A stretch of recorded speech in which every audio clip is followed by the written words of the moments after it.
What's going on, everybody? Welcome back to This is Spiritual. I'm your host, Darby is King, and I'm so excited to be closing out this water series, why water is super important. And today what we're talking about is the next oil is water. In previous times, we've spoken about the corporate and government privatization of drinking water.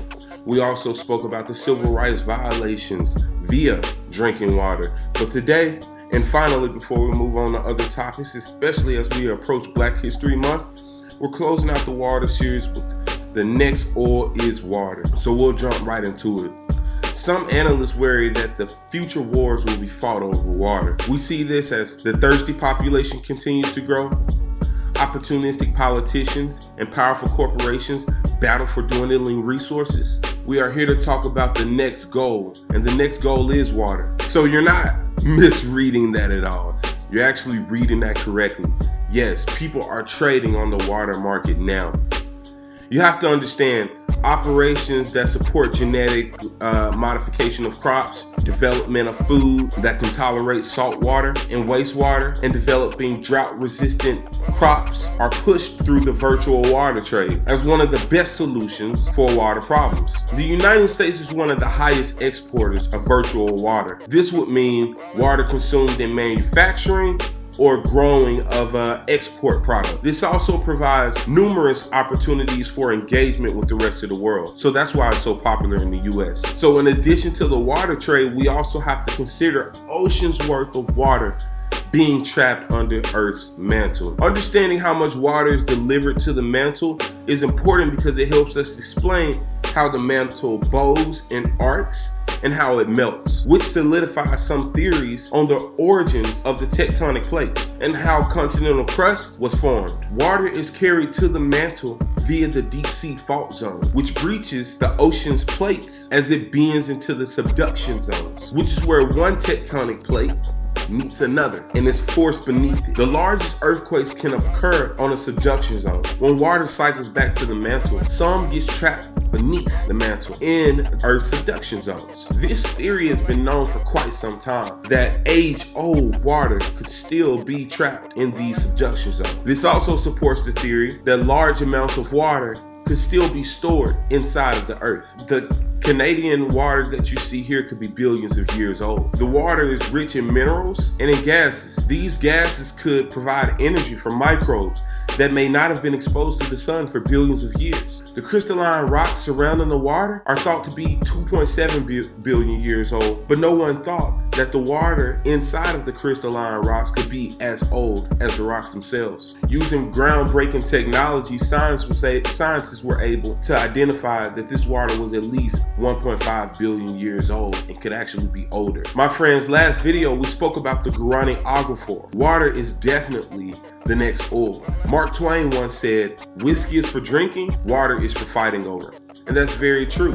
When we look at the nations and the reports from the United Nations in regards to how contaminated drinking water is, how many water-stressed areas that people do live in, we see that water scarcity, water-stressed environments is a national and international threat. That's why aquifers like the Guarani Aquifer is so important to not privatize and not hand over to government, but the people. Internationally, at least 780 million people lack access to safe drinking water, according to the United Nations. By 2030, 47% of the world's population will be living in areas of high water stress, according to the Organization of Economic Cooperation and Development Environmental Outlook to 2030 report. What's the definition of water scarcity? Scarcity is defined as each person having access to at least 1,000 cubic meters of water a year. The areas where water scarcity is the biggest problems are some of the places where political conflicts are rife, leading to potential explosive situations. With the rapid growth population and increased industrial demand, water withdrawals have tripled over the last 50 years according to the United Nations figures. All of water on Earth, 97% of water is salt water, and the remaining 3% is fresh with access that 1% of the world's drinking water is readily accessible for direct human use. A lot of people act like water wars is something of the future, but water wars has definitely been something of the past. Over 4,500 years ago, Langish and Umma went to war over the Tigris and Euphrates River, which was a large life-sustaining resource for Africa.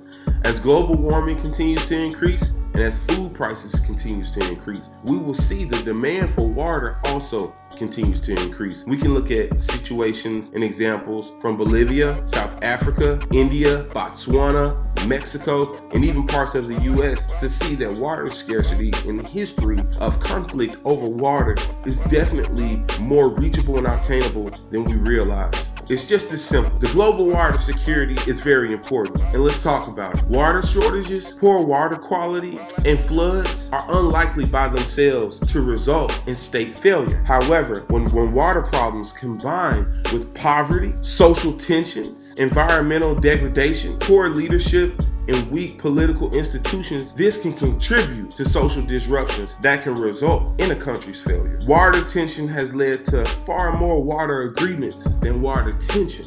The global consumption of water is doubling almost every 20 years. That's more than twice the human rate population. According to the UN, more than 1 billion people already lack access to clean drinking water. Even when you look at Agenda 21, you look at the address of the water crisis in Chapter 18, Article 35, which states, water is a unitary resource. Long-term development of global fresh water requires holistic management of resources and a recognition of the interconnectedness of the elements related to fresh water and fresh water quality. So here we can see the UN has actively promoted the privatization of the world's water supply through a water profit scheme. Like we said in last videos, this is something that we should definitely be excited about, be passionate about, because we do have answers to the problems. We know that water is being trapped in the subduction zones as water is being carried to the mantle. We know there are oceans worth of water that could be accessible to the Earth's population if we leveraged our relationships and we leveraged our connections between politicians, us as the people, and international institutions as we, one, provide more access to drinking water for impoverished areas, and two, advance our technology enough to where we can breach subduction zones and carry water to Earth's mantle ourselves so we can provide cleaner drinking water to the inhabitants of Earth. We have so much money to make this possible. We have so much resources to make this possible. But one thing we don't have is a lot of time to, again, find ways to be passionate, find ways to be involved with changing our reality and the realities of others who are less fortunate and have no access to safe, clean drinking water. So in closing my presentation regarding drinking water, everyone has their hand in the pot. They're fluoridating drinking water, they're privatizing drinking water, and they're withholding nations from drinking water via big government everywhere. Citizens need to declare the right to safe and clean drinking water and sanitation as a human right that is essential to complete a fulfilled life. Thank you guys so much for watching. Don't forget to hit that like, share, and subscribe button. Stay tuned for future videos. This is Spiritual.